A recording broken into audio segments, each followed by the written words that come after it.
नमस्कार दर्शक हो, महाराष्ट्र फोकस न्यूजमध्ये आपले स्वागत आहे. अलीकडे मनोज जरांगे यांनी केलेल्या काही वक्तव्यांवरून महाराष्ट्राच्या राजकारणात आणि विशेषतः मराठा आरक्षणाच्या आंदोलनात मोठी चर्चा निर्माण झाली आहे.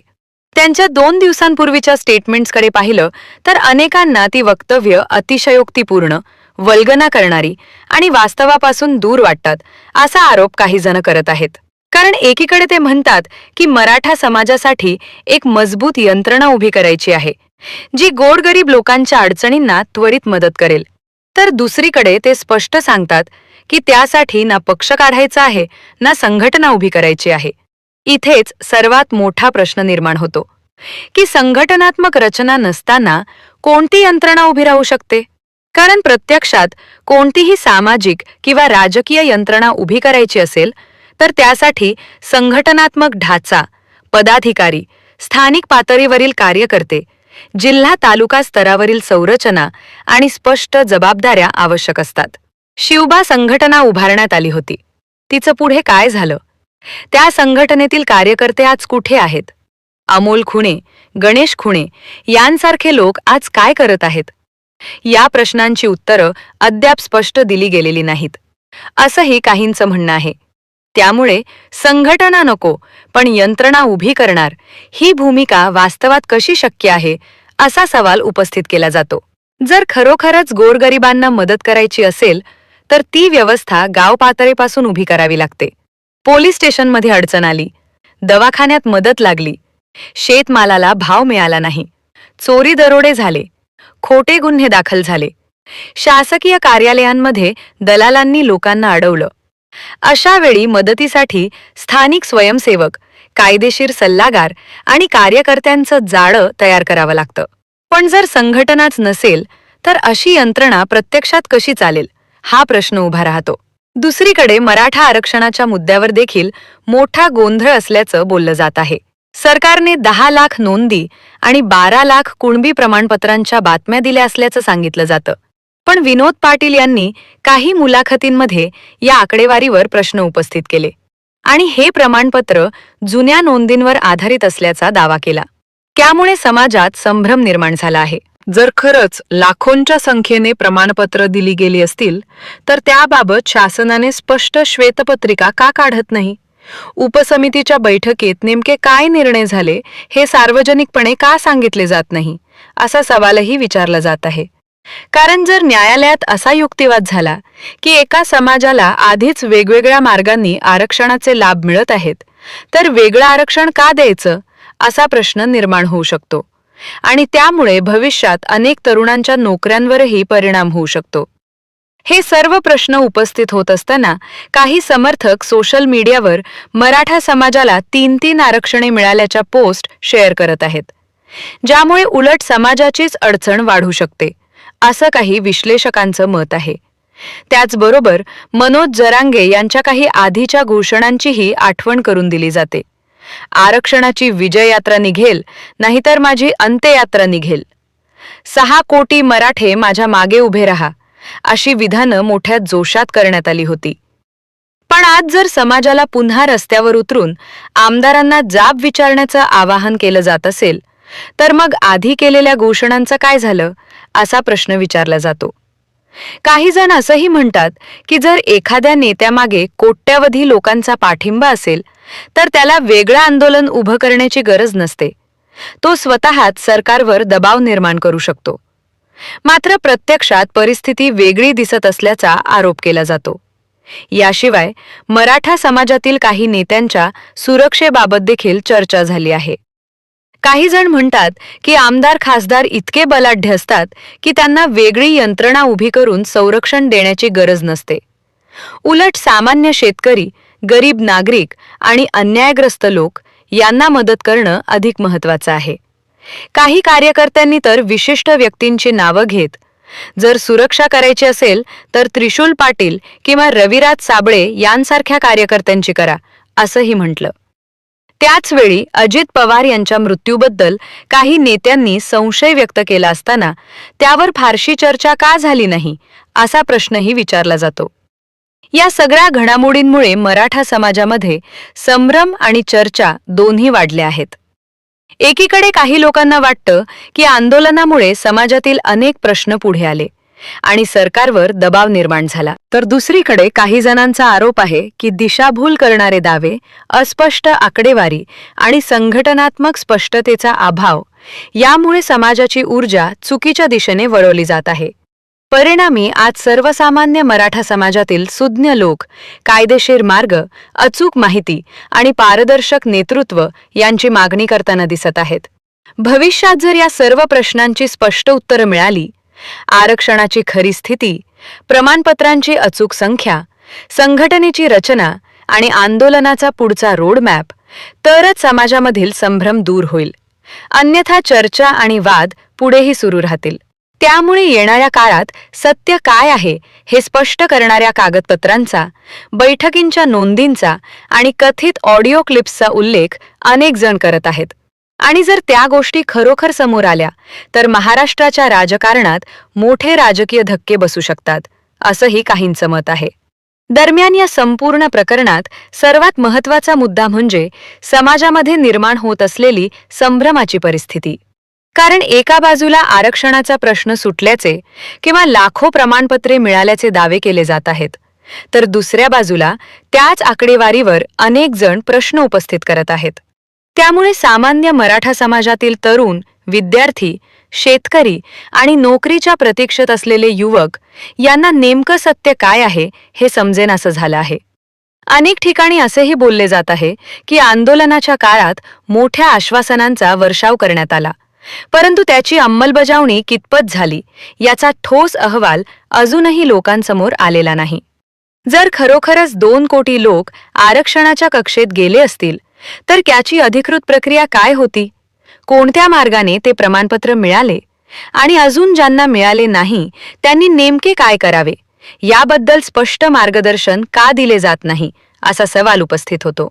कारण समाजाला फक्त घोषणा नको आहेत, तर प्रत्यक्षात परिणाम दिसायला हवेत. विशेषतः मराठवाडा आणि ग्रामीण भागात अनेक तरुण अजूनही नोकरी, शिक्षण आणि आर्थिक अडचणींमध्ये अडकलेले आहेत. अशा परिस्थितीत जर त्यांना चुकीची माहिती दिली गेली किंवा अवास्तव अपेक्षा निर्माण केल्या गेल्या तर त्याचा परिणाम भविष्यात मोठ्या असंतोषात होऊ शकतो. त्यामुळे काही जाणकारांचे मत आहे की या आंदोलनामध्ये पारदर्शकता आणि कायदेशीर स्पष्टता अत्यंत आवश्यक आहे. कारण आरक्षणाचा विषय हा फक्त भावनांचा नाही, तर संविधान, न्यायालयीन निर्णय आणि प्रशासकीय प्रक्रियेशी निगडित आहे. याच कारणामुळे अनेक वेळा न्यायालयाने आरक्षणाचे निर्णय रद्द केले आहेत किंवा त्यावर स्थगिती दिली आहे. त्यामुळे पुढे कोणतीही भूमिका घेताना कायदेशीर बाजू भक्कम असणे अत्यंत गरजेचे आहे. त्याचबरोबर समाजातील नेत्यांनी एकमेकांवर आरोप प्रत्यारोप करण्याऐवजी एकत्र येऊन ठोस मार्ग शोधण्याची गरज आहे. कारण शेवटी या सर्व संघर्षाचा उद्देश समाजातील तरुणांचे भविष्य सुरक्षित करणे हाच आहे. जर आंदोलन फक्त भाषणांपुरते, सोशल मीडियावरील पोस्टपुरते किंवा राजकीय आरोपांपुरते मर्यादित राहिले तर त्याचा प्रत्यक्ष फायदा समाजाला होणार नाही. म्हणूनच अनेक सामाजिक कार्यकर्ते आणि अभ्यासक असे सांगतात की आता भावनिक घोषणांपेक्षा ठोस धोरण, अचूक आकडेवारी आणि जबाबदारीने केलेले नेतृत्व यांची आवश्यकता आहे. अन्यथा मराठा समाजामध्ये निर्माण झालेली अपेक्षा आणि आशा निराशेमध्ये बदलू शकते आणि त्याचा परिणाम भविष्यातील राजकीय आणि सामाजिक घडामोडींवरही होऊ शकतो. त्यामुळे येणारा काळ अत्यंत महत्त्वाचा मानला जात आहे. कारण या काळातच आंदोलनाची दिशा, नेतृत्वाची विश्वासार्हता आणि समाजाच्या अपेक्षांचे खरे चित्र स्पष्ट होणार आहे. याच पार्श्वभूमीवर आणखी एक महत्त्वाचा मुद्दा पुढे येतो, तो म्हणजे समाजाच्या नावाने होत असलेल्या राजकारणाचा. अनेक वेळा असे दिसून आले आहे की एखाद्या मोठ्या आंदोलनाच्या मागे सुरुवातीला समाजाची खरी वेदना आणि प्रश्न असतात, पण कालांतराने त्या आंदोलनाभोवती वेगवेगळ्या राजकीय स्वार्थांचे वर्तुळ तयार होऊ लागते. मराठा आरक्षणाच्या आंदोलनातही काही प्रमाणात अशीच परिस्थिती निर्माण होत असल्याचे काही जाणकारांचे मत आहे. कारण सुरुवातीला हा लढा शिक्षण, नोकरी आणि सामाजिक न्यायासाठी सुरू झाला होता. मात्र नंतर त्यात राजकीय भूमिका, व्यक्तिगत वाद आरोप प्रत्यारोप आणि सोशल मीडियावरील प्रचार यांचे प्रमाण वाढू लागले. त्यामुळे समाजातील सामान्य माणसाला नेमकं कोणाचं ऐकावं आणि कोणावर विश्वास ठेवावा हा प्रश्न निर्माण झाला आहे. काही जण सरकारवर आरोप करतात की त्यांनी स्पष्ट भूमिका घेतलेली नाही, तर काही जण आंदोलनाच्या नेतृत्वावरच प्रश्न उपस्थित करतात की त्यांनी समाजाला दिलेली आश्वासनं कितपत पूर्ण केली. यामुळे समाजात 2-3 मतप्रवाह तयार झाल्याचे दिसून येते. एक गट अजूनही आंदोलनाच्या नेतृत्वावर विश्वास ठेवून पुढे जात आहे, तर दुसरा गट अधिक स्पष्ट माहिती आणि ठोस परिणामांची मागणी करत आहे. तिसरा एक गट असा आहे जो या संपूर्ण प्रक्रियेपासून दूर राहून कायदेशीर आणि शैक्षणिक मार्गाने स्वतःचा मार्ग शोधण्याचा प्रयत्न करत आहे. या तिन्ही प्रवाहांमुळे मराठा समाजामध्ये मतभेद वाढत असल्याचे चित्र काही ठिकाणी दिसते. मात्र अनेक ज्येष्ठ सामाजिक कार्यकर्ते असे सांगतात की समाजाच्या दीर्घकालीन हितासाठी अंतर्गत मतभेद वाढू देणे धोकादायक ठरू शकते, कारण समाजाची ताकद ही त्याच्या एकतेत असते. जर आंदोलनाची दिशा स्पष्ट नसेल, नेतृत्वावर विश्वास कमी होत असेल आणि माहितीबाबत पारदर्शकता नसेल, तर समाजामध्ये निराशा आणि अविश्वास निर्माण होण्याची शक्यता असते. त्यामुळे आता गरज आहे ती शांतपणे आणि संयमाने पुढचा मार्ग ठरवण्याची. आंदोलन, चर्चा, कायदेशीर लढाई आणि राजकीय संवाद या सर्व गोष्टी एकत्रितपणे चालवल्या गेल्या तरच मराठा समाजाच्या प्रश्नाला दीर्घकालीन समाधान मिळू शकते. अन्यथा फक्त घोषणांनी किंवा भावनिक भाषणांनी काही काळ वातावरण तापेल, पण प्रत्यक्षात समाजाच्या आयुष्यात फारसा बदल घडणार नाही. म्हणूनच अनेक लोक आता येणाऱ्या काळात ठोस निर्णय, स्पष्ट आकडेवारी आणि पारदर्शक नेतृत्व यांची वाट पाहत आहेत, कारण त्यावरच पुढील राजकीय आणि सामाजिक घडामोडींची दिशा ठरणार आहे. याशिवाय या संपूर्ण प्रकरणात सोशल मीडियाची भूमिका देखील मोठ्या प्रमाणावर चर्चेत आली आहे. कारण आजच्या काळात कोणतीही माहिती सर्वप्रथम सोशल मीडियावर व्हायरल होते आणि त्यानंतर ती लोकांपर्यंत पोहोचते. मराठा आरक्षणाच्या मुद्द्यावरही हेच चित्र पाहायला मिळत आहे. काही समर्थक मोठ्या प्रमाणावर पोस्ट, व्हिडिओ आणि मेसेजेस शेअर करून आंदोलनाची बाजू मांडत आहेत, तर काही जण त्याच माहितीवर प्रश्न उपस्थित करत आहेत. त्यामुळे अनेकदा अपूर्ण किंवा अप्रमाणित माहिती देखील मोठ्या वेगाने पसरते आणि समाजामध्ये गोंधळ निर्माण होतो. काही ठिकाणी तर आकडेवारी आणि तथ्ये पडताळून न पाहता थेट निष्कर्ष काढले जात असल्याची टीकाही होत आहे. परिणामी सामान्य लोकांच्या मनात संभ्रम निर्माण होतो आणि सत्य नेमकं काय आहे हे ओळखणं कठीण होतं. म्हणूनच अनेक पत्रकार आणि सामाजिक अभ्यासक असे सांगतात की कोणतीही माहिती स्वीकारण्यापूर्वी तिची पडताळणी होणं अत्यंत आवश्यक आहे. विशेषतः आरक्षणासारख्या संवेदनशील विषयावर बोलताना जबाबदारीने वक्तव्य करणे गरजेचे असते, कारण एका चुकीच्या माहितीमुळे समाजामध्ये तणाव वाढू शकतो किंवा चुकीच्या अपेक्षा निर्माण होऊ शकतात. याच कारणामुळे काही पत्रकार आणि विश्लेषक सातत्याने अधिकृत कागदपत्रे, सरकारी आकडेवारी आणि न्यायालयीन प्रक्रियेचा आधार घेऊनच चर्चा करण्याचा आग्रह धरत आहेत. त्यांच्या मते समाजाला खरी आणि संपूर्ण माहिती मिळाली तरच लोक योग्य निर्णय घेऊ शकतील आणि आंदोलनाची खरी दिशा ठरवता येईल.